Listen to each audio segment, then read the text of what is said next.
guys, so on this Toyota Corolla '07, it's a 4-cylinder back control arms. I got them over here.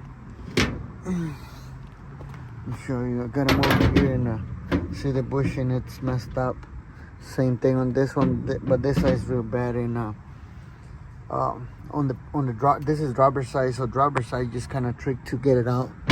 That's what I want to share this tip, so you know it helps a lot and save you money and time, so you do it yourself. So on this ones I use 18s right here to remove that one. 18 right here on the bottom, and I remove the bolts right here, and I mean 2 nuts and 1 bolt right here with the 17.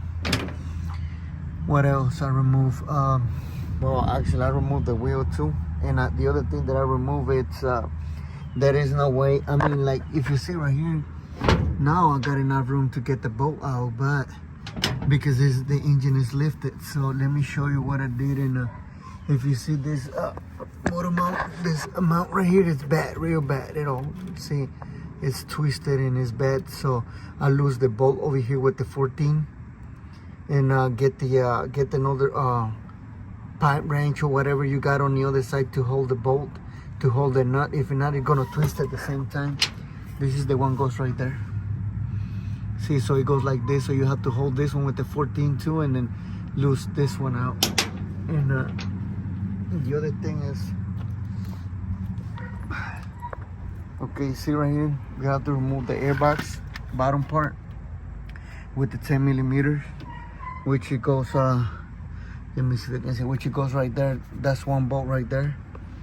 And I removed the battery. I just put this one on the side.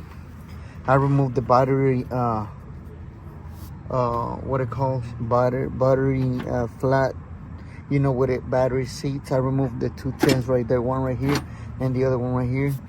And I removed the bolt goes right here, which is that one right here with the same thing with the 14. And it's got the same thing like the other bolt. You have to hold the nut on the bottom so it don't twist at the same time. And then I removed the short bolts with the 14 right here. There is a 4 bolts that you need to remove. This one, this is the one of the 4 bolts. One right here, the other one right there. There is another one right here on the side, right there. If you see right there. And there is another one right here, the same, almost the same spot right there. But the thing is, to get this one out, so you have to remove this first, this bolt, long bolt right here, and then you can start dropping the transmission a little bit, you know, enough so you can get access from the top to the bolt, because it's right on the side of this mount right here, so it won't let you get it out. So that's why you have to drop it enough to get you socket. Get that one.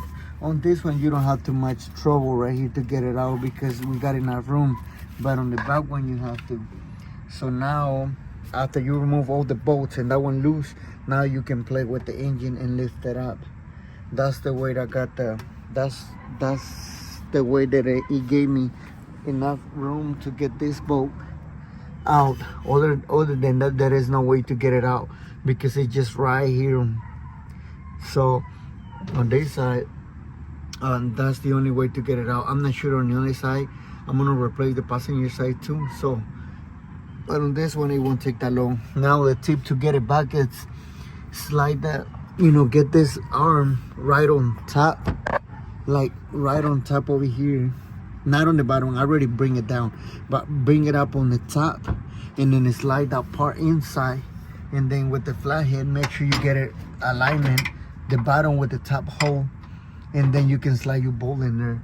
But when you slide this one in there and it's almost aligned inside with the holes, so now before you put the bolt on this one, go ahead and push this one back, and then same thing, align with the bolt, and then you can slide the bolt on this one and hold it with the nut on top. And the same thing on this one. This one is just 1 bolt, so slide the bolt tight in there, and then you got a chance to bring this up, you know, because this one, this whole thing come up to the side, and then you got a chance to slide this one over, like, you know, the first you put them over, right, and then you can bring it down, and then you can hook your bolts back on, the nuts and the bolt back on with the 17, and that should be, you know, to make it work. So I hope that tips help you guys, and I may leave the part number on the description so you know what part I use it. So yeah guys, remember, don't waste your time, it's too short. See you next time. Peace.